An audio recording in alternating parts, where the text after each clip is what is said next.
Jesus. Yeah, that's Tiger Woods. That's Tiger Woods odds right there. It is. Yeah, that's It really great. is. That's insanity.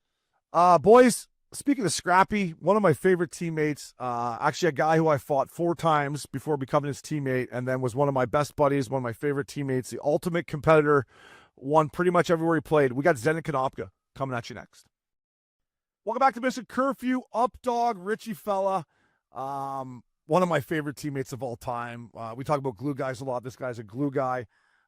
He was a winner everywhere he went. I used to fucking hate him when I played against him in Ottawa. Absolute prick. And when he was in Utah. And then he comes to Cincinnati and becomes not only one of my favorite teammates, one of my best buddies. Zenon Konopka. Nopper, Z-Man, good to see you, buddy. Love you. It's been a long time. Thank you for joining Missin Curfew. Yeah, it's been way too long. And this is the first podcast I'm doing. And because I play with you, OB, that was by design. And hopefully this goes well. No, you've always been a good talker, fella. You've always been a good talker. You could have your own podcast if you wanted to, but I'm sure you got to. Is it still like when you were playing? You know, obviously you played as hard as you could, but I remember being on the bus with you and you had business deals you're doing. You had this. You always had something going on. That's kind of what kept you motivated and kept you going. Are you the same in business nowadays?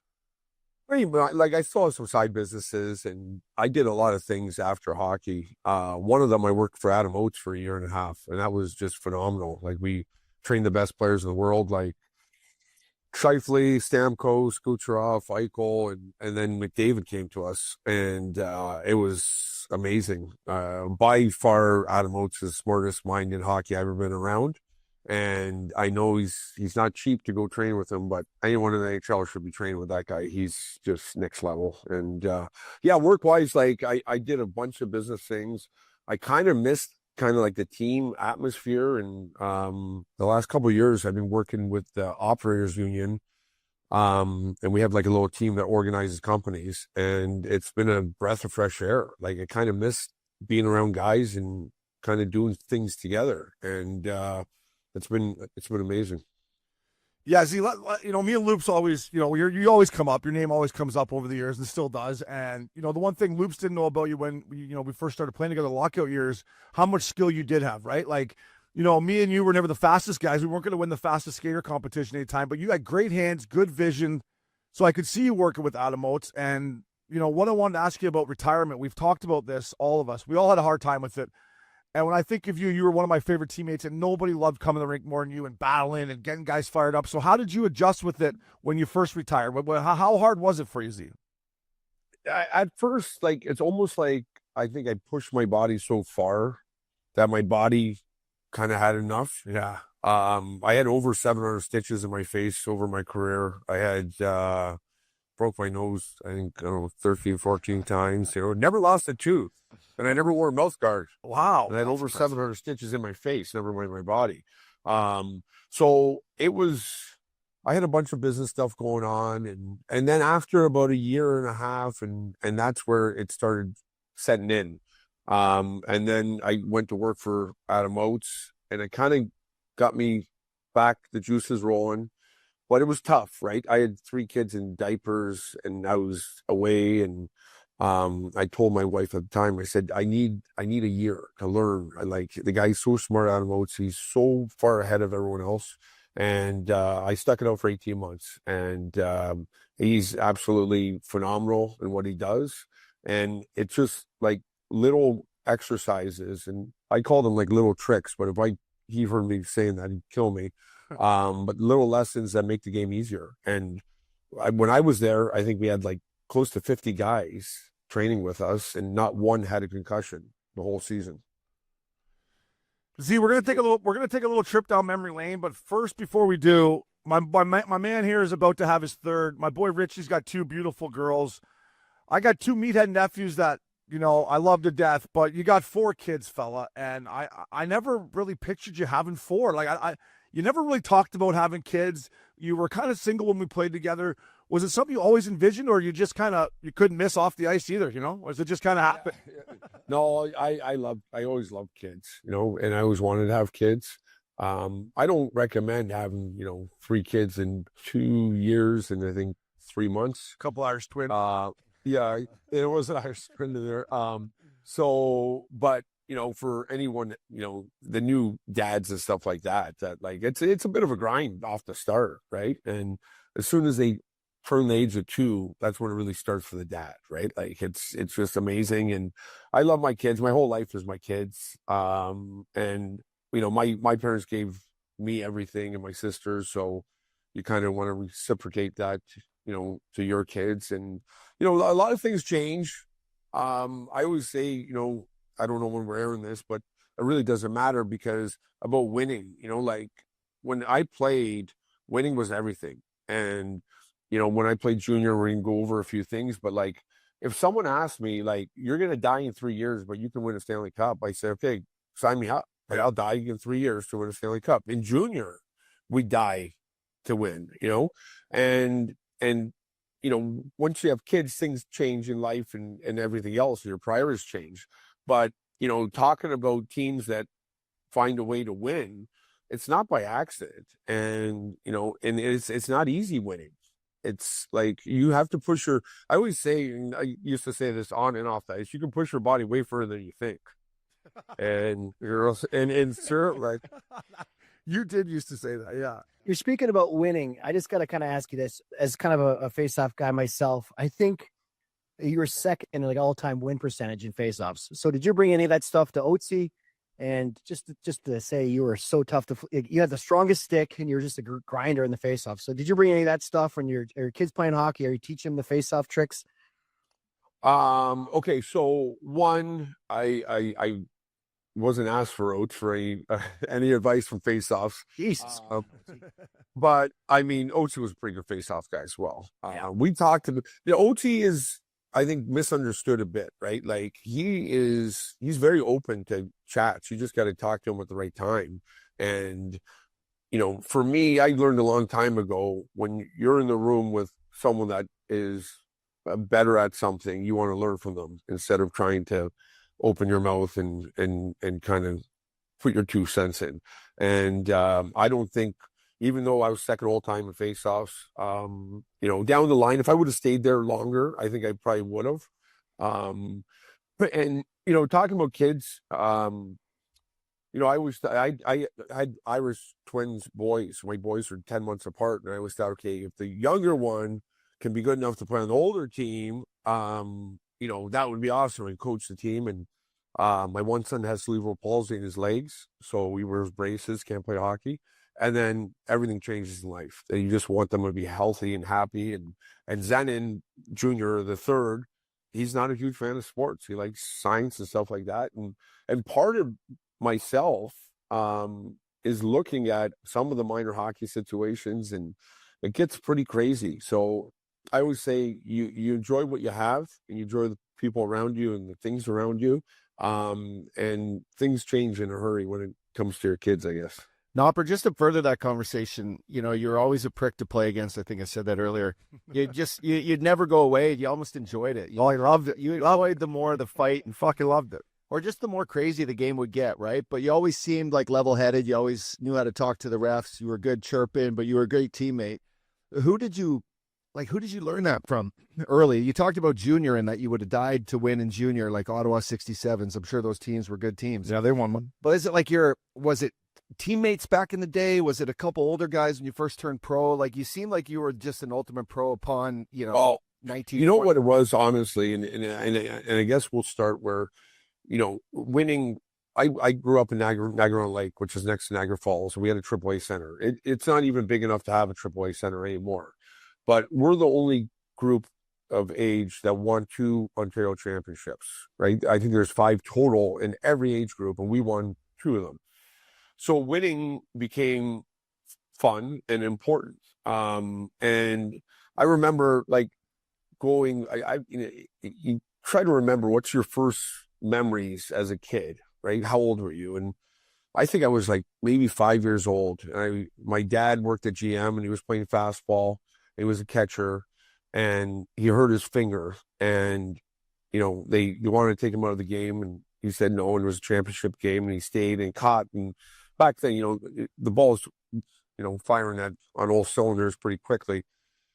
So every time he caught the ball, he gave a grunt, and after the game, they won, and he went to the hospital, and he had a broken finger. And he finished the game, and they won the championship with a broken finger. And for me, I always played through, it didn't matter what kind of injuries. I remember Adam Oates was my assistant coach in Tampa and pulled me aside and goes like, like you're on a 1-year contract and the other 29 teams don't know you're hurt. Like you're killing your career here by playing hurt. And that's just the way it was. So my first year in the OHL, we hosted the Memorial Cup. So we got it in automatically. And we ended up losing in the second round to Belleville. And we had like a month off. And after the month, we come in and Belleville beats us in the round robin. And in the semifinals, we beat them. And then we ended up beating Calgary in the finals in overtime to win the Memorial Cup. The next year, we have another really, really talented team in the top 10 of, CHL. And we ran into a lot of injuries at the end of the season. But it gave the younger guys a chance to play. And I know Obi knows my buddy Lance Galbraith, who has passed on now, but so we lose in the second round, but the young guys kind of take over the team at that point. Now, the third year, we hear a lot of chirping. I remember seeing Sean Avery, you guys never won the OHL. It's a phony Mem Cup. And we were kind of like, there were 7 of us on that team that felt a little slighted that we never won the OHL. But this is a totally different team. Now we have no stars. Now we got a lot of guys that are dogs and we'll put it on the line. And I remember, and again, I love Brian Kilray, my coach. It's a love-hate relationship. And when you play for him, it's more hate than love, probably. But, there's 8 games left in the season and we're 1 point out from missing the playoffs. And they write an article in the Ottawa paper saying, this is going to be the first time in 16 years Ottawa's going to miss the playoffs. Maybe it was 18, right? And we pick up the paper and we're like, what are they talking about? Like, none of us had any worry. Like, maybe we slid a little further down than we thought. And I always wanted to play with Lance Galbraith, who was the ultimate, pound for pound toughest guy to play with, probably. And I remember getting on the ice and Kilray said, "You want that idiot? You got the idiot." I think Lance got into trouble again off the ice, and Killer got a couple calls. Now, saying this, to put it in perspective, when I started playing pro, okay, guys were asking me about Ottawa, like, "Oh, how was Ottawa?" I said, "Well, great. How was your place?" They're like, "Well, you guys didn't have curfew." I'm like, "You guys had curfew?" I'm like, "You guys had to work out? You guys had to go to school? What?" Yeah. Right? Like, that sounds awful. yeah. So like we were running pretty hard at night. Like, and so he put Lance on the line with me and I told Killer, I said, "We'll win the last 7 of 8 games." And we ended up winning 7. We tied 1. There was ties back then. So we got up to the 4th seed and we played North Bay and they were the second hottest team. And we just said, quicker we get rid of these guys, quicker we're at the market in Ottawa having a good time at the bar. And so we swept them. And then we play Belleville. And Belleville beat us out the last 2 years before that. And our owner, Jeff Hunt, who's a good buddy of mine now, him and the owner of Belleville did not get along. They almost got into a fight at one of the games the year before. And I remember Hunt coming to me and saying, and they're heavily favored. They had Wellwood, Rayovich, all these stars, Robinson. He goes, "I don't care about anything else. We just need to beat Belleville."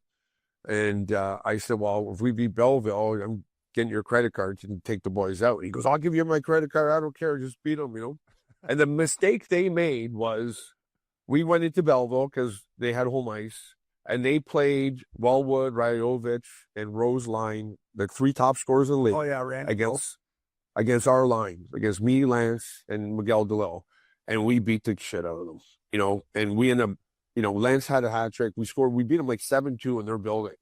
And Lance two-handed Wellwood and allegedly cracked his wrist at the end of the game, right? And after that, they got the matchup they wanted. They kept that line away from us in Belleville, so we lost game 2. We come back, we win our 2 because we have our matchup against Wellwood, and we just held serve, so we won in 6. And I remember seeing Jeff Hunt. I'm like, "Give me the credit card." And he's like, there has to be stipulations or limits. I'm like, give me the fucking card. Like, like, you got another fucking round. And Give me the fucking card. I wear this ring, right? I got 3 rings, not, and we'll get into us missing out on a Calder Cup and a Stanley Cup, but I wear this ring because it was that team. So the next round, okay, we're going to play the St. Mike Majors, who is the number 1 team in our conference, and Toronto Maple Leafs, the Ottawa Senators win the President's Trophy. So they are the best team in the NHL. Toronto comes in as the 8th seed. Okay, so everyone in Ottawa thinks they're going to win the Stanley Cup. There it comes. Toronto sweeps them in 4 games. And it was like a morgue in the whole city. Well, now someone in the paper says, well, here's the rematch. The 67s are playing the St. Mike's Majors. So the snap of a fingers, it was sold out, 11,000 people at our building. And I had a buddy, and that's Tim Brent, I believe, was on that team. And they made a mistake matching him up against our line. And I had a buddy that came into town, and I said, do you want to go to the game? He goes, oh, I'll pick up a ticket at the game. I said, sold out. I said, I'll get you a ticket. And after the game, I saw him. I said, we're going to the bar. And he goes, I've never seen so many brooms on the ice. And we swept the St. Mike's Majors. And then we went into play Plymouth. And again, it was, they wrote an article in the paper that I didn't really get slighted that. Like, I wasn't that upset about it, but guys were furious. And I know Lance's dad went after the reporter actually at the Mem Cup, but so they wrote an article saying Stephen Weiss, the series is going to be decided between Stephen Weiss and Zenon Konopka. But he said, this is the reality of junior hockey and NHL hockey, that realistically, this is going to decide the series. But, 8 years from now, Konopka is going to have to buy a ticket to watch Stephen Weiss play. And now this was the part that was a little bit over the line. And Konopka's kid will have a poster of Stephen Weiss on his bedroom door. And I mean, I was just happy to be in that conversation. Like, I got my name in the paper. Fucking rights. Yeah. So we ended up beating Plymouth in 6. And I'm trying to be quick here, but how I described that team, we got a couple Europeans, and we had this European Sazonov from Kazakhstan, and he would tell time, like, we'd be like, how long does it take you to get to school? We're like, he'd go 5, couldn't speak English very well. We're like, 5 minutes? Like, he goes, no, 5 cigarettes, right? And he would rip the filters off and smoke them, and he would tell time, like, how long does it take you to get to the rink? 7 cigarettes, right? And he came, and he was somewhat of a selfish player, right? But we pulled him in. It was like and that's where you have that core of the team. Like, we pulled him in you can't be selfish. We love you, and in game 6 against Plymouth, it was touch icing still, and it was a 2-1 game, and he dove headfirst to negate an icing, and he separated his shoulder. He couldn't play in the Memorial Cup, and that is the best way to describe that team. I mean, me and Brendan Bell were the only guys that played in the NHL. Actually, Luke Sellers played 1 game. We had no stars, nobody. And we upset and won, and we went to the Mem Cup. And next time I'm on, we'll chat about the Mem Cup because there's a couple funny stories. So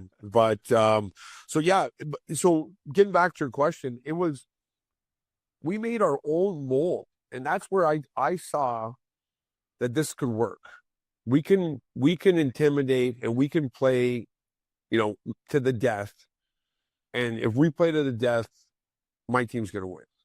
And that's where, and it was to a point, and Obi, I don't know if you remember this, but like me and Obi fought a couple of times. 2 or 3 times, right? Yeah.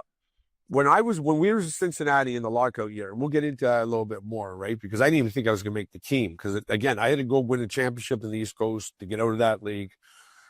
But I remember, Obi, about 2 months into the season, we were on a bus ride, and every bus ride was like over 6 hours. We didn't have a sleeper bus, but we were having beers. And Obi, you came beside me, and he looked at me and goes, I gotta apologize. And I was like, for what? He goes, I thought it was just an act. Yeah. Like, I thought you were doing this just, like when the coaches were around. But he goes, after 2 months, this is how intense you are, and it kind of caught me from, I was like, what do you mean? Like, I'm intense, you know, like you don't even think about it but when you're in the moment, it's just a feeling.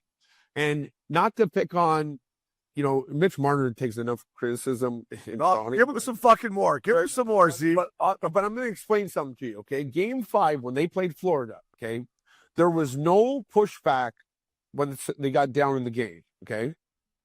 Well, Game 7, there's a video of him kind of yelling back at the bench, get going. Yeah. And it was like, you could see someone told him, you got to do that. You got to have some emotion. And you can't just fabricate that. It has to be real. It has to be, you're that pissed that you're losing. And I mean, and that's what's missing with Toronto Maple Leafs is that like, it's like, I don't care if I'm going to die. I'm going to find a way that, you know, if I'm dying, I'm taking you with me. Like it's one of those kind of, you know, attitudes. And so, I had to go to the East Coast, and I played 100 games in the East Coast, and I played for John Brophy in Wheeling, West Virginia.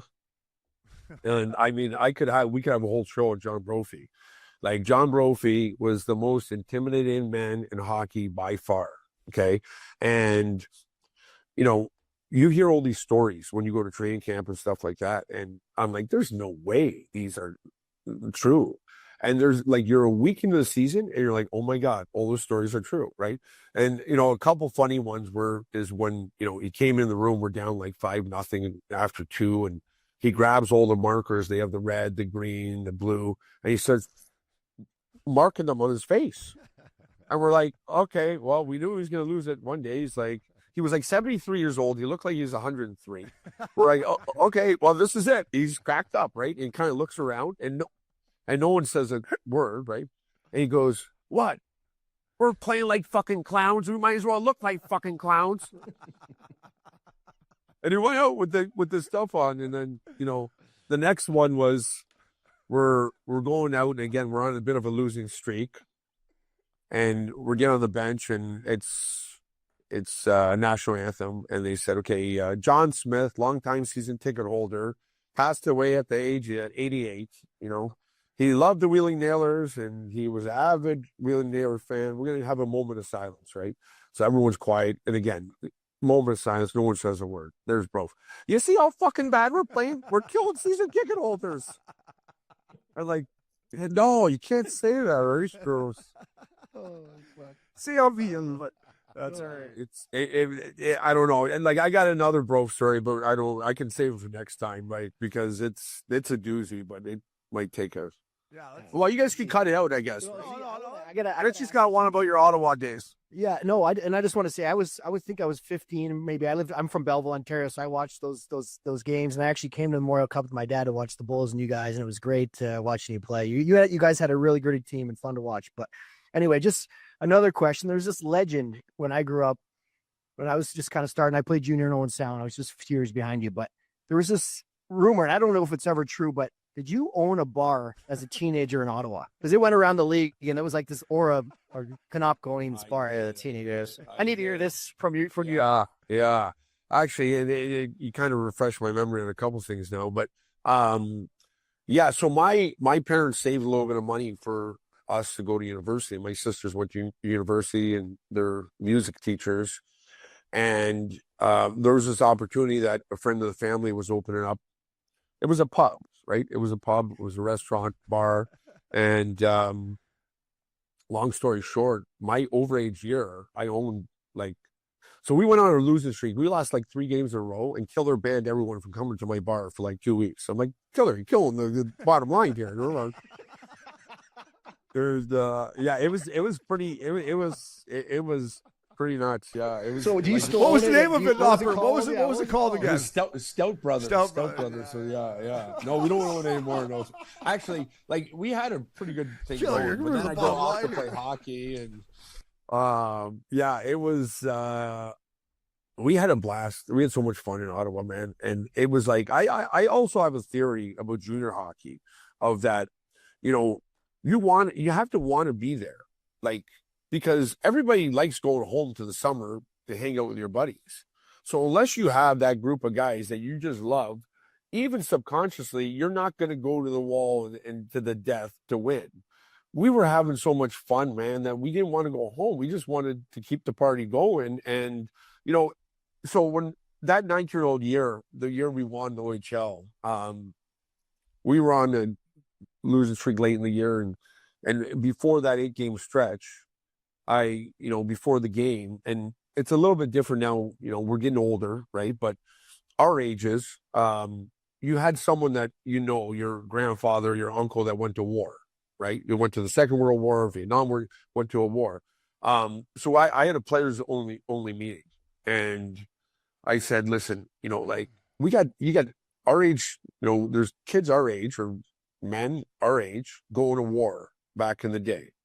And I said, I want everyone to bring in a relative or a friend that had, fought in the war. And we did that. And the next day we had another closed door meeting with the players. And, like my uncle and my grandfather fought in the war, and I talked about them and what they did. And then at the end of the meeting, I took a Sharpie and I put a mark on my face. And I said, these guys are putting their lives on the line, and we're worried about blocking a shot or taking a punch. Or I said, we got to have that mentality. So I put a black mark on with a Sharpie, and, everyone did it. And then, so we win the first round. So I said, okay, fuck, second round, we'll put 2 marks. Well, I didn't think of this, but I mean, now the fans started putting the marks on. I remember this. Yeah. Like it wasn't for that, we had no, we were almost upset the fans were doing that first, but then the owner's like, hey, I gave you the credit card, like, let the fans have fun with this. I'm like, okay, we'll have the credit card again. But it was like, we had the mentality, like, because I mean, we were not in the top 12 teams in the league in skill. Like, there's not even close. Like, we didn't have any, but it was like everybody was going to die. It was going to die, So I know, like, there's other teams that do it now, like junior kids and stuff like that. And the Ottawa 67 still do it. So I talked to them about the reason we did this, okay? Because I think you're getting confused here. You're losing the reason why we did this is go to war. It's not to put a nice stripe on, right? And I said, what are you guys putting up? They're putting on makeup. I said, put Sharpie. And the kid goes, well, what if it doesn't come off?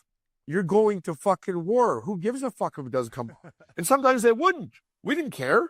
Like, to me, I made this up maybe myself, but when people I didn't shave in the playoffs and you don't cut your hair, right? To me, it's because you don't give a fuck what you look like. You don't want any distractions. You fucking keep whatever. It didn't matter. Everything is winning. And I was used to tell guys, like, at the end, the winners are, the king of the castle, right? And the whole summer, you can be the fucking winner or you can be a fucking loser. Like, what do you guys want to do, right? And so, yeah, it was, so I learned a lot, I guess, about being a captain in those 2 years. And probably the first two, too. Like, Nick Boynton was a great captain. Mark Bell was a good influence. And, even John Zion is my age and stuff like that. He was an underage. I think it's important to learn from everybody around you. Corey Locke was there my last year, okay? And I learned a lot from Corey Locke. He said he learned a lot from me, but the guy was so skilled that I used to watch him in practice and ask him questions about his puck position and so when I was a rookie, Mark Bell said, I got to drive you to school, but, can you drive us to the bar? I'm like, sure. I'm like, can I come to the bar? Like, yeah. Sure. Right. And then just as long as you get us home, right? And I always got him home. And so then I'm the captain of the team. I tell Locke, I'm like, listen, okay, you can come to the bar, and then I'd be driving home and he'd be puking out the back window. And I'm like, it's not supposed to work this way, Locker. Like, you're supposed to be driving. One rule, Locker, way to go, bud. Yeah. Yeah. So then I'd pick him up like the next night from his billets, and his billets are giving him like plastic bags to puke in the car. I'm like, no, like, this is not the setup here. Like, don't, so yeah, anyway, yeah, it was an unbelievable junior career, and we went to 2 Mem Cups, won one, and learned a lot about kind of going that extra mile. Yeah, I mean, I was down the road in Kingston, and we had an old school coach in Larry Maverty, and we'd always hear about how much fun you guys were having. And Mav was trying to be, he's like, if you guys won as much as them, I wouldn't have to put all these fucking rules in for you. I was like, it's a good point, Mav. It's a good point, fella. But Z, I'm glad you remember that when you came to Cincy. So I fought you once in junior, twice in the American League, and then I think we fought in the lockout year in training camp. We also fought inter squad. Yeah, we fought. So we fought 4 times, and So sorry. I remember when we signed you. I go to Loops. I'm like, fucking Konopka. Fuck this Konopka, man. I hate this fucking guy. There's no way I want to play with this guy. Like, fuck this. And Billy Brookbank, like, fuck, give him a chance, eh? I'm like, it's all an act, boys. It's all an act. And then I don't even think it was 2 months. I think it might have been 2 weeks or 3 weeks into camp, or into the season. I went, hey, man, I owe you an apology. You're a fucking warrior. And you went on to have an unbelievable season. That year, I tell Uppy, Richie, whoever asked, like, without that year, I don't think I would have made the NHL. You know, Brad Shaw, Dan Bylsma, but all you guys, Lupo, Konopka, PA, Holmer, Fozzie, the list goes on and on. Our team was unbelievable. And you battled your balls off the entire year. And, I mean, we could start with Game 7 when we knocked The Brian Finlay out fucking the Milwaukee Admirals on the old floater from our red line, Mark. Our floater from the red line. Yeah, that's what happened. Actually, that's the start of my leg injury. Yeah. Well, actually, it was Game 6. Yeah, So we were down 3-1 in that series. Yeah, we were. So let me tee this up. I think, I think you heard it blocking the shot. So you remember back in the days, boys, the shin pads were, I don't think Z even had the thing above the knee, right? Terrible. Yeah. No, I cut it. I used to cut the top of my shin pad because it would bug me, right? Yeah. Yeah, that beautiful stride of yours, eh? It would fuck up that beautiful stride of yours. I can see that. So Nopper goes down fucking like goalie style, down to 2 knees to block a shot late in the game, and the cut on It was ham use. I think it was ham use. Yeah, the cut on his leg is like fucking that, and I'm like, Jesus Christ, Nopper, and sews it up, and anyways, go on. Yeah. So we're down 3-1 in the series. Now we're playing Game 6, okay, and it was there's like 2 minutes left in the game, and I was a centerman, right, and even on penalty killing, I wasn't great at blocking shots. Like I have a tremendous respect for guys that can block shots. But what I did know is if I went down with both knees, kind of like a goaltender, I'm blocking the shot, right? And so late in games, I would drop to both knees and just block the shot that way. So sure enough, it's like teed up, and I think Hamius was on that team, I believe. Yeah. And it was a one-timer. I'd go down on my knees. I block it. I'm like, fuck my leg, and I get to the bench, right? And I'm kind of shaking it off, whatever. And so I go back out to take the final draw. We win. We celebrate with the goalie. Whenever we come back in the room, we had white socks. And I look at my sock, and I thought I had paint on it. Like there's all this red on my white sock. I'm like, what the fuck, right? So I pulled down my sock, and it was like, I almost puked at how big it was. Like at that point, I didn't even know it was such a pressure cut that it was like this. Yeah. Right? Yeah. And I was your like, fucking like quad muscle almost or so. I was. Oh no, because it actually ripped my muscle, but it ripped the casing. Because if it ripped the muscle, I was fucked. But it ripped the casing. So they had to stitch the casing, stitch a layer of stitches, and then put another layer of stitches. There was 3 layers of stitches. So they wrap it up, and sent me on my way to my ghetto. Yeah. My ghetto. Your pad that year was fucking hilarious, dude. It was bad, right? And it was all you needed. Somewhere for you to hang your hat. But yeah, I mean, it was. Yeah. Well, I was making 40 grand in the mine. I know I didn't have a sign-in bonus, right? Yeah. So like you're trying to find places. I knew nobody on the team, right? So like I went into my financial situation, and it looked like a nice place, and then when I was there at night, it wasn't so nice, and like you didn't leave any valuables in your apartment there.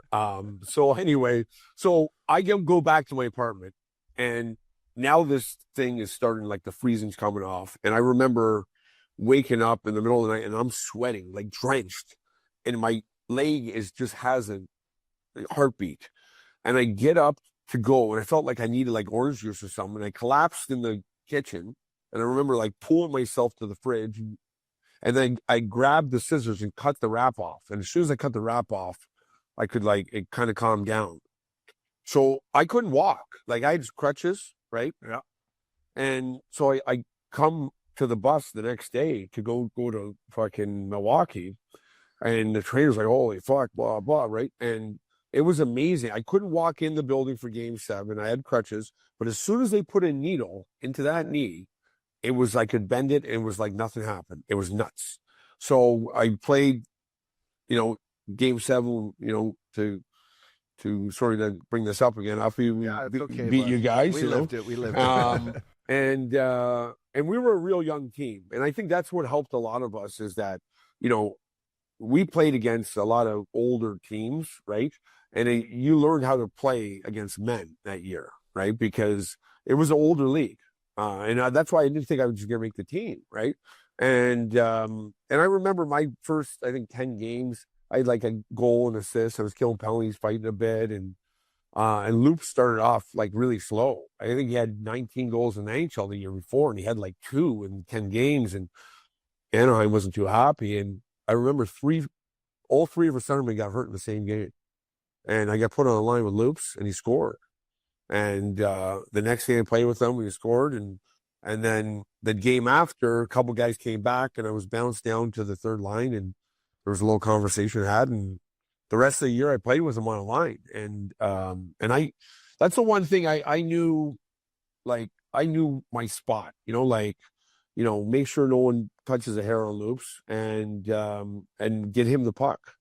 You get him the puck and work your ass off getting him the puck. And yeah, it was a transition. Like I ended up second on the team in scoring that year behind Loops. Yeah. So now getting back to Chicago, so same thing. I can hardly walk. Now we're getting into like game 3, 4 at home. We're going back for game 5. And we're down 3-1, and we still think we're going to come back and win this thing. And still someone took a stupid penalty. Hey, who took that stupid penalty?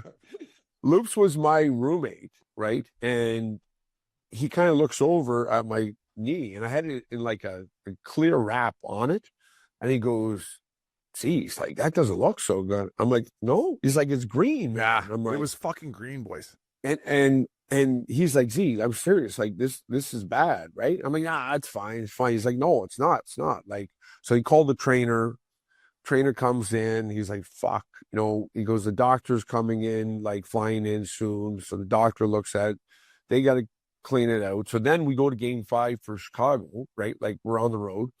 So I get to the rink and, sorry. We got a normal doctor that comes to the hotel. And he said, there's absolutely no way you're playing tomorrow, right? And I'm like, whatever, our doctor's coming in. So our doctor flies in. And I got him on the payroll. I gotta play. He's like, you can't, man. You can't. Like, it's infected. It's bad. Like this. I said, Doc, please. He goes, okay, the only thing we can do, is we take all the stitches out. We clean the shit out of it, okay? And I just wrap it. So we don't put any more stitches in. But he goes, when you get back to Cincinnati, you got to go like straight to the hospital because they're going to have to fucking re-stitch it. And I say, yeah, perfect. Okay, let's do it. Fuck. So we play. We end up losing. And I don't know if you remember, Obi, that the bus driver took the wrong turn on the way back. Yeah. He was heading towards Indiana, wasn't he? With the complete, like, Dumb and Dumber. Oh, I thought the Rocky Mountains would be a little rockier than this. We're like, fella, turn her back. This is not even, this is a true story. Like, so I get on the bus and it's all frozen, and I'm drinking with the boys, whatever. And then they freeze and it's supposed to be like 6 hours home. Okay. It took us 9.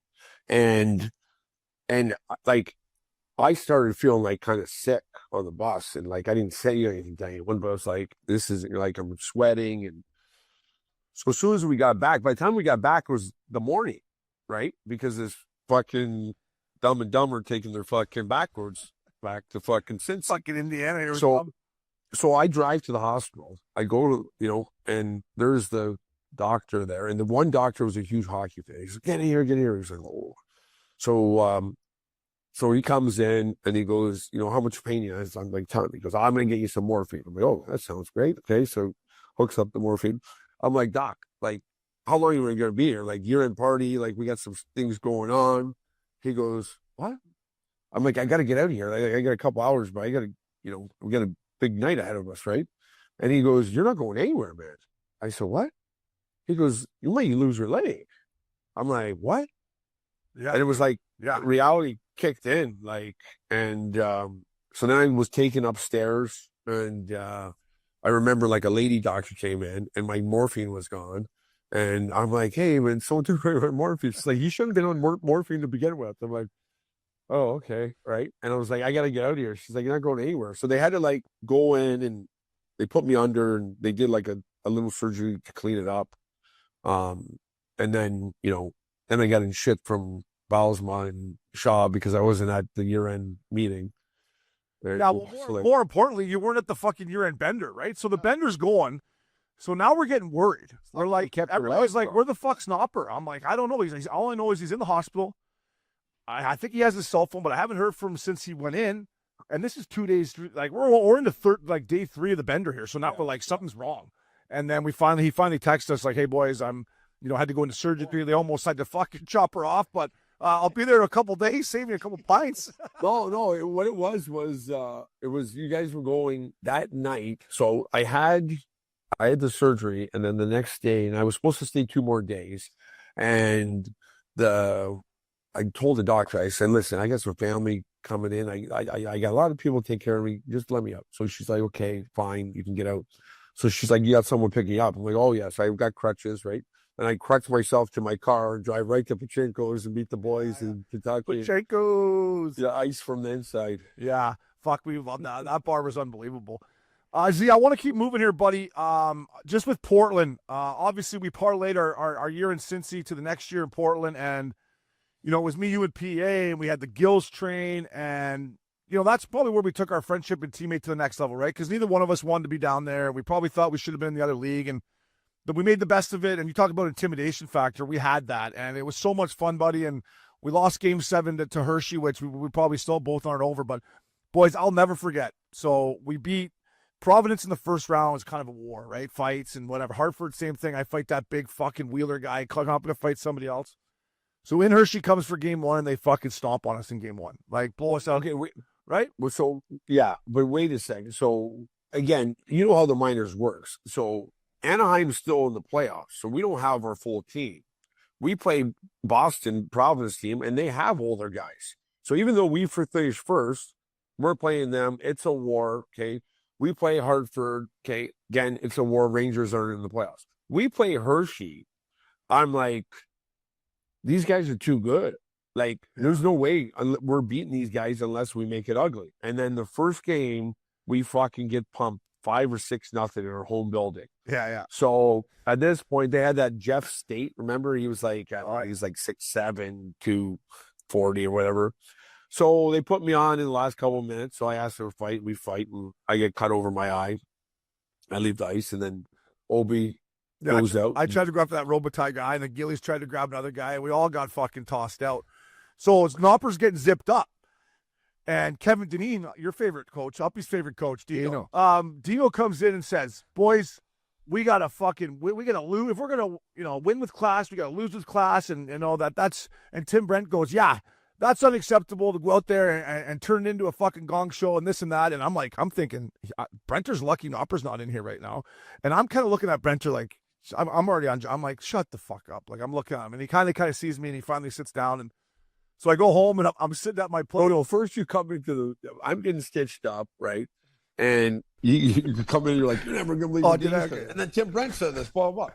So I'm like, I get up. The doctor's like, no, I'm not finished, right? I'm like, and by the time I got out of the fucking trainer's room, it was like I don't know, there was something else happened that the doctor had to go see someone on the other team, whatever. I was in there for like 15, 20 minutes. So by the time I got out, everyone's fucking gone, right? And I'm pissed. Like, I'm like, are you fucking, like, there's the only way we're winning the series if we make it ugly. Yeah. So I see the assistant, who was the assistant coach, Bruce Crowder or something? Yeah, something Crowder, fucking. Right? Something so Crowder.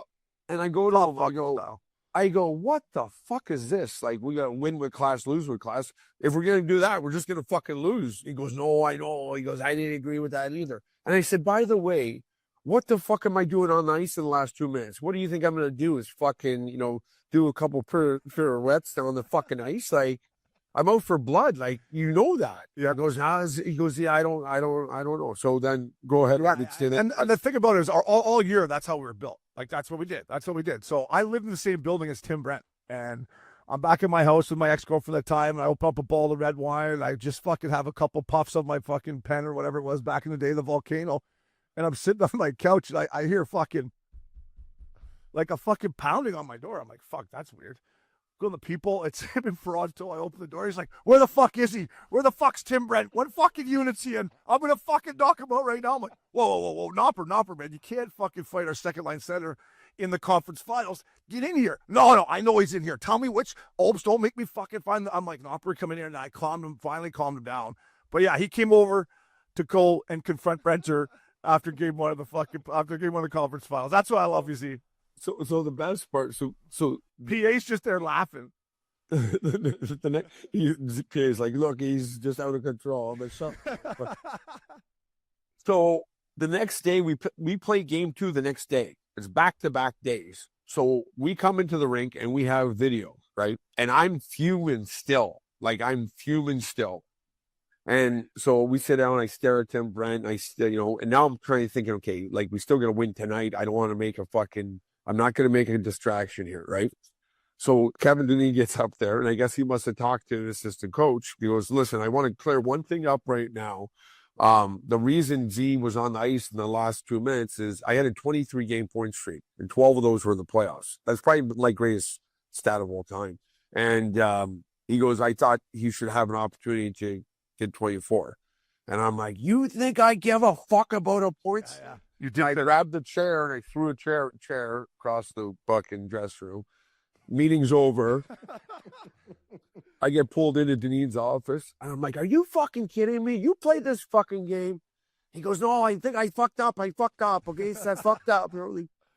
I'm like, we got to fucking make this a fucking war. That's the only chance. And they're too good. Like, trust me on this. Like, he goes, no, I'm on board. Okay, so now we go out, like, this is like 2 hours before the game, or like we come ready for the game. And a couple of those guys, you know how guys used to go on the ice with their running shoes to test out their sticks, right? Yeah. Well, technically, you're not allowed to do that. I don't think so, right? So Robitaille and a couple guys were like testing out their sticks on the ice. I said, get off the fucking ice. And they're like, calm down. I'm like, right now, get off the fucking ice. And I'm fucking yelling and I'm like snapping, right?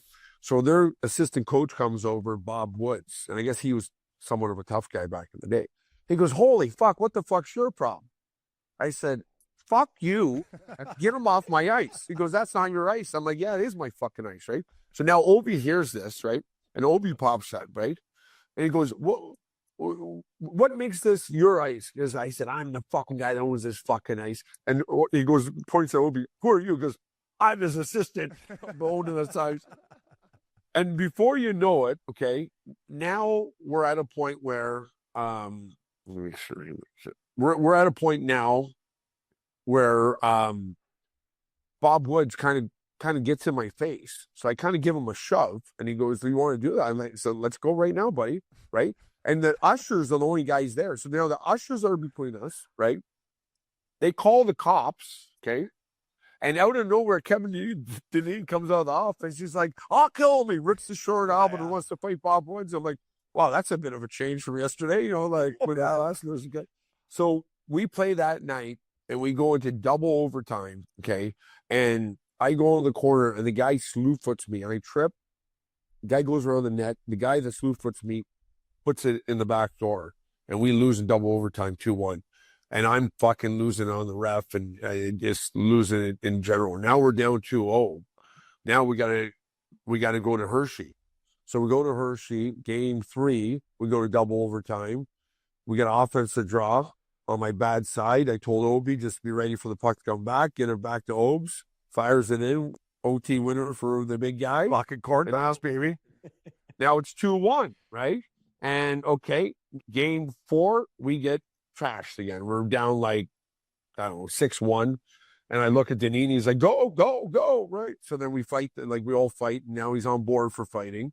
And because of the circus in Hershey, even though we had home ice advantage, it went 2 in our building, 2 in their building, 2 in our building, game 7 in their building. So we come back down 3-1. And that's where it does take a team. And Tim Brent played pretty good in one of those games that we won. And, we come back and win the next 2 games to force a game 7. Now, the bad part of this is now we got all the momentum, and there's 7 days off, 7 or 8 days off between game 6 and game 7. Okay. But the good news is Edmonton beats out Anaheim, and we get Getzlaf, Perry, and Penner down for game 7. And I kept on watching the playoffs, and I was really working on Penner because I knew, we could get those guys back. And all I wanted at this point, I won the Mem Cup, won the OHL, won the Kelly Cup in the East Coast. All I want to do is win this fucking Calder Cup. Like, I just fucking and so another part of this, game 3 in Providence, I get fucking blindsided. My shoulder. I go to the doctor. They say I'm done for the year. I crack my shoulder. So every game after game 2 in the first round, I had to take a needle to freeze it. Game 7, our doctor's coming in, and the flight gets delayed, and the doctor can't make it in. So we get him on the phone, and Kevin Dineen's there. And this is how far Kevin Dineen comes. And I love Kevin Dineen, but, he lost his way a little bit there, right? Yeah. And, so he goes, so the doctor's on the phone, and we said, listen, if we let their doctor do it, then they know, like, we got to figure this out. We can figure this out. Now, I don't even know if I should be telling the story, but I am. So the doctor said, okay, like, you've seen it done a million times. Like, where I put the needle, like, it's there, and Dineen rips the shirt up, and he goes, do it on me first. So we practice. And the doctor's like, is there something wrong with you? No, we're not doing that. We're not freezing your shoulder. So we got it done. We got it frozen. And then in that game 7, 2 things. One, when Edmonton beat Anaheim, the Anaheim veterans were pissed that those guys had to come down to us, which really fucking hurt because their mindset wasn't the best coming down. Okay. Yeah. 2, Kevin Dineen being a rookie coach. Aaron Gavey was our captain. He was a good player, but with those guys coming down, maybe he should have been able to line up. Like Glenn Cross was a healthy scratch. He was a pretty good penalty killer. We gave up a couple of power play goals. Parento gets hurt the first shift, doesn't come back. Then fucking Obi's not on the bench. And I'm like, where the fuck is Obi? He goes, he got cut. I said, put some fucking Vaseline on. They're like, no. I'm like, I know you put some Vaseline. And Obi's like in the walkway trying to tell them, put Vaseline on it. They're like, you got to skate. I'm like, obviously, I didn't realize you got to skate. How many? No, I was with you. It was close to 100, but I'm like, don't, we'll worry about it after. Just make it stop bleeding. That's what Brian Burke actually came down in the room and heard me saying that. He tells the story every now and then when I do anything with him. He's like, yeah, I'm down there, and Obi's yelling at these guys to put Vaseline on his face and don't worry about it. And we went back out and lost in double overtime. And then I had to get all the fucking stitches put in after the game in Hershey. It was fucking awful. All I wanted to do was go get drunk with these guys. And we lost her in double overtime. But Nopper, we're definitely, I got a couple more here. We got to have you back. I'm going to have to make you a recurring guest here. But one last thing before I have a surprise for you. You got to tell the boys and our Missin Curfew faithful the 66 story when you're in training camp in Anaheim and when you get called up. You got to tell a fella. Okay, let me tell that, and I'll tell one quick one after that because I think it will make good TV here. Yeah. Okay, so when I get to training camp for rookie camp, because the lockout year is rookie camp, and this is my first NHL contract. I'm so excited, and then I get in the room, I look at my number, and I'm like, I'm number 66, right? And I'm like, obviously they always give like the jabroni, like guys that are never gonna have a chance to make the team numbers like that, right? And I will come back and talk because I got a pretty good Babcock story off, rookie camp because he actually coached us, remember? Yeah. In the rookie camp. Yeah. And so I played the next year in exhibition. I was 66, and guys are like, "Hey, Mario, nice pass," and all that. I thought your back was hurting you, Mario. And it was like, and people thought I picked the number, and then I get called up. And it was a Sunday game. It was a 5:00 game in Anaheim. So I arrive, I take my stuff over to the rink and I look and I'm like, there's no way they're gonna put 66 in my stall. It's impossible. Zero chance. I show up, 66 is in my stall. And I'm like, oh my, no, like trust me, like when I was a rookie in the NHL, I'm different than I am now, like, or when I was a junior. I'm like, so I go to the trainer, I go, knock on the door. I said, hey, Mr. Smith, I can't wear this number because why not? I'm like, California trainer. I'm like, what do you mean, why not? He goes, why? I'm like, Mario Lemieux, oh, yeah, okay. We'll change it after the game. I'm like, okay. I'm like, distraught. And Jason Marshall comes in, and thank God Jason Marshall kind of looks at the number, looks at me, and I'm like, kind of have my head down, like, and he goes, do you want to wear that number? I'm like, no. He goes, oh, thank God. He goes, I thought you wanted to. I'm like, no. He goes, why are you wearing it? I said, I don't know. So he told the trainer, he goes, you can't wear that number. He goes, I'll change it after the game. He goes, no, you got to change it now.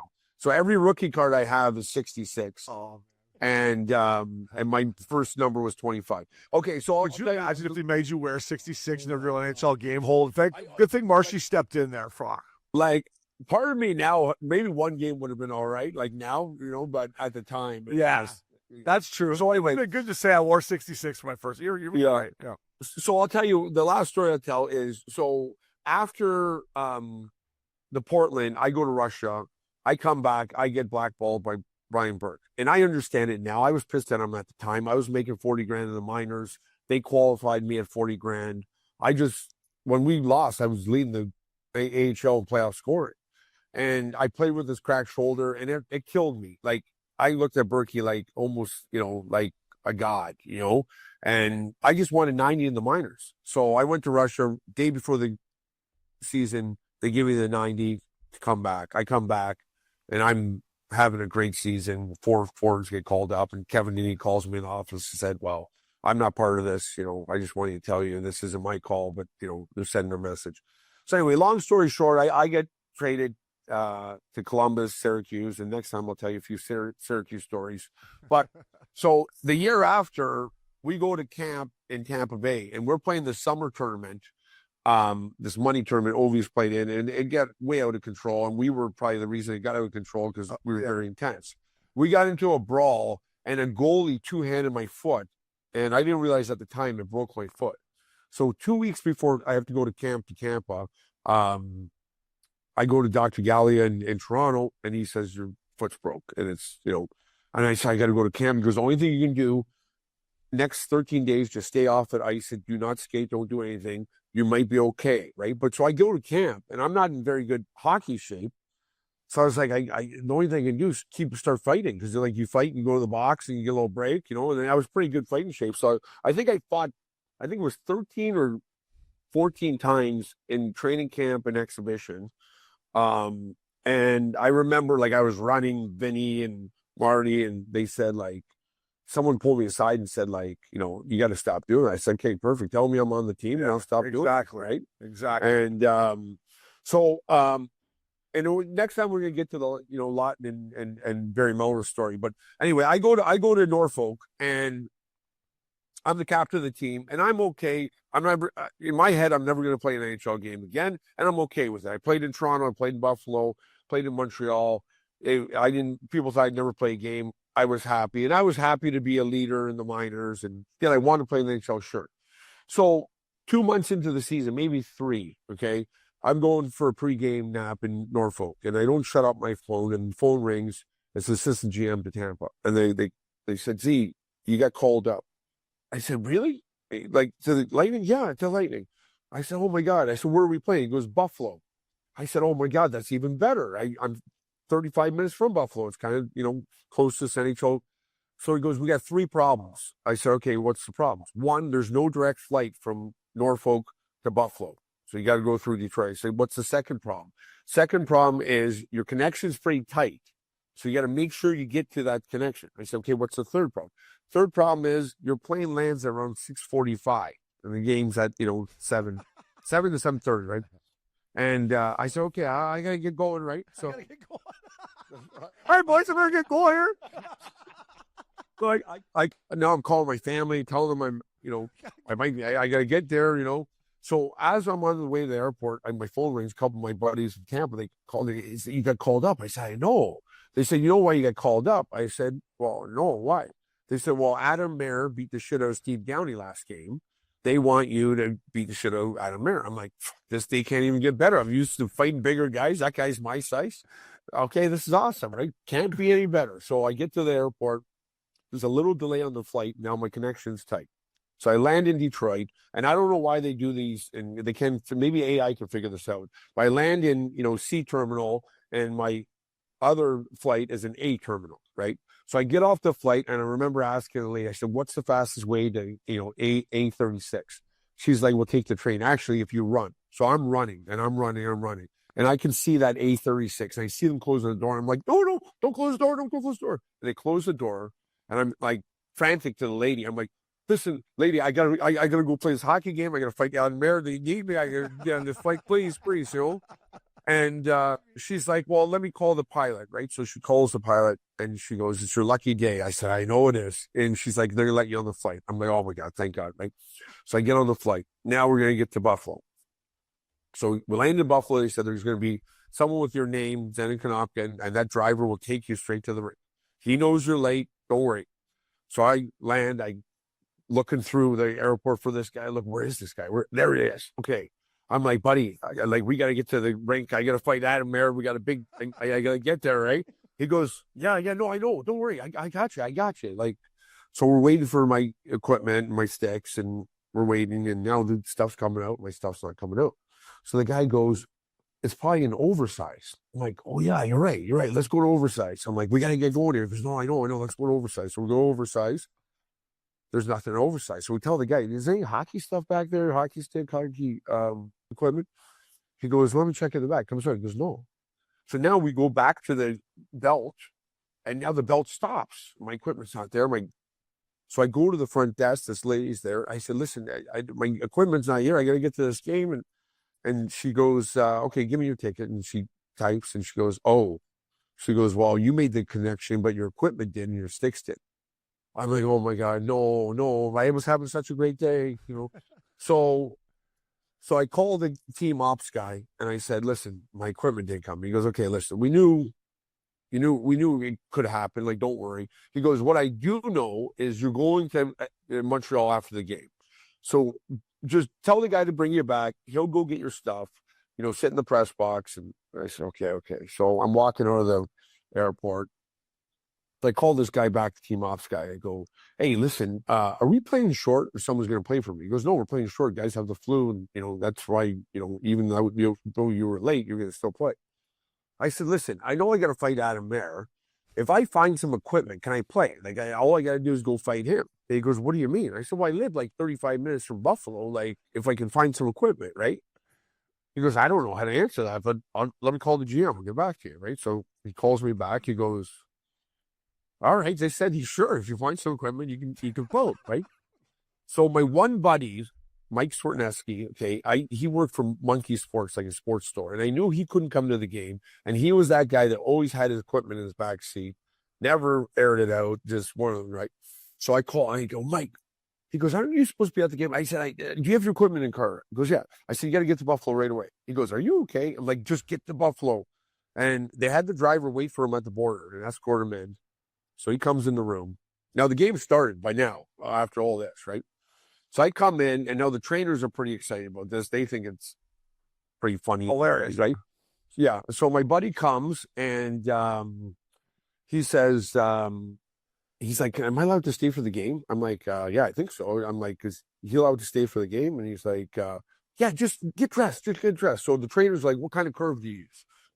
I said, Medano. He goes, okay, I'll tape you up the stick. Just give me a shovel for hockey. Right? Yeah. Not that I need this stick, really, but okay. So now skates aren't like putting running shoes on, right? This is my buddy's skates. God knows when they were sharp and whatever. But I'm like, whatever. I got to fight this guy, right? So now it's like pretty far into the first period, okay? And I'm like, okay, I need my stick, right? So they give me my stick. I'm like, I'm left-handed, boys, right? They're like, oh, sorry. I'm like, I'm really high on the depth charts now. You don't even know if I go away and shoot. I was in training camp, guys, So they got to tape up another stick. So they tape up another stick. So I get on the bench, and Rick Tocket's the coach, right? I'm like, Tots, hey, I said, I know I got to fight Mairds. He goes, well, do you want a couple shifts to warm up? I said, Talk, I'm not, I'm more worried about being -2 than getting my nose broke for the 14th time. Just let me go fight him. He's like, okay, you see him, you go. Don't So as soon as Maird jumps on the ice, 2 of our guys jump off the ice because everyone knows what's going on here. So I get on the ice. Now, I'm a little shaky on these skates, like maybe haven't been sharpened in a little while, right? So now he kind of goes and I chase after him. He moves the puck and I kind of drop one of my gloves. I'm like, drop your gloves. He's like, I'm not fighting you. I'm like, you're fighting me. And I kind of lose my balance and bump into him. And they give me 2 minutes for interference. And I'm like, the greatest day ever is not turning out so great right now. So I go to the box. The boys kill off the penalty. And now it's pretty tough getting across the ice with these skates. So I'm like, so I get off and I'm like, Talk, I'm sorry, I lost balance. And they hit him. He's, oh no, you're doing great. You're doing great, right? So thank God, Buffalo scores. Lindy Ruff does me a huge favor. They put on Adam Merritt. So I look at Talk. He's like, go, right? And so then so I go to the face-off pot, and he's taking the face-off. And I'm like, we're going. He goes, I'm not fighting you. I said, buddy, you don't know what I've been through today. Like, we're fucking going. And I'm not one guy to sucker someone, but I will sucker you if you don't fucking drop your gloves. So he's like, okay, fine, we'll fight, right? So we square off. If you watch the fight, I get kind of tagged on the way in because I kind of lose my balance. The rest of the fight goes pretty well. I think I might have got an instigator as well. And so I go to the box and I come back after my 17 minutes back to the bench and Rick Talk is like, you look a little shaky on those skates. Like, you want a couple more shifts or are you good? I'm like, I'm good. So my stat line was 7 seconds, 19 minutes of penalties, and a good story. And we did a charity event about we brought up this video, and I never knew in the video it's Rob Ray or Rick Jarrett says Konopka's flight he wasn't even here for warm up. His flight wasn't in time, so it kind of verifies all that. And so that was a pretty crazy day, and I kind of forgot about the story. And it didn't seem that crazy at the time, but now I'm telling it does. Well, I mean, nowadays, if you told an NHL guy that nowadays, they would just be like, when they hear that, they'll be like, what? Are you fucking, send the team bird for the fucking guy, maybe, right? Like, how much, so you had to get from Norfolk to Buff. They could have got you a little citation for fucking $8,000 or something and fired you on there. Not fucking puddle jump through Detroit. Nopper, buddy, I love you. Listen, we're going to have you back on many more times now. You finally, we appreciate you coming on here first. I got a little surprise for you, buddy, because I love you to death. Ice pick, KC, if we could bring in our special guest here, one of your favorite wingers, softer than fucking baby shit. Oh, Parento. There he is right there. Can you hear us, Mago? Yeah, I can. Buddy, there he is. Oh, what competitor. You just missed 68 minutes down, trip down memory lane. That was fucking unbelievable. I'm not fucking shocked. Hey, but I just wanted to ask you when I know Z meant a lot to you too, but how important of a teammate was he to you in Cincy and Portland and Long Island and all the good stuff he did for you? He probably did some bad stuff for you too. But how much does the Z-Man mean to you? He meant a lot, obviously. I don't think I would have played in the NHL without him. I don't know about that. Well, I'm pretty sure about that. I wouldn't be saying that. He made you a little tougher. A lot tougher. Well, no, but yeah, that's true. But no, like PA, I think we all had, we all improve each other, but his skill was off the charts. And he, PA had how was his back temper. Well, not so well. How is this diesel? Did you trust him on the wall in the late in the game? Did you want to have to see him later on in his career, right? But please help me out here. I remember seeing him he had a temper, right? And he snap and get mad, and I was like, why don't we just use that as motivation and take that temper and go hit someone or and he started to he started putting it on the line. And again, when I played with him, I knew, again, get the puck to him and then get to the net. Right. And he made good things happen. And, in hockey, I think we underestimate the best players in the world make other players better. Right. And it vice versa. Right. And you should want to compliment players rather than worry about yourself. And I think in Cincinnati, because we're a young team, we started as an immature team. By the end of it, we just wanted to help each other and try to win. And I think we all grew that year. Yeah. Were you guys roommates in Portland? You were right out in Old Orchard Beach or something? That fucking big old house you had out there? Fucking thing was haunted, I think. Or it was when you guys left, but we had some nights out there, huh? Yeah, the Saunders. Remember Saunders night? Yeah, popped his shoulder out of his socket. Remember that? Oh my god. Hey, before we let you guys go, the New York Islanders alumni does great, right? That's you boys get to see each other often because they do a great job with your alumni in Long Island, right? Yeah, they do. It's pretty special what they do there. We get all I don't know how many players they fly every year, but it's pretty impressive. I've played on a lot of teams, and I've never seen anything like that. Yeah. No, there's no criteria either. If you played one shift or 1,000 games, they bring you in, eh? Yeah, you play one game, you're in. They let you stay in the city too, I bet, huh? Yeah, you got to get in there. Oh, yeah. You guys stay in the city for sure, right? Well, yeah, we mix it up every year. The ownership's unbelievable, and they really invest in the alumni coming back, and it's fantastic. And you know what? It's good for guys to see each other, and it's important too, I think. And I'm hoping more alumni will start doing it.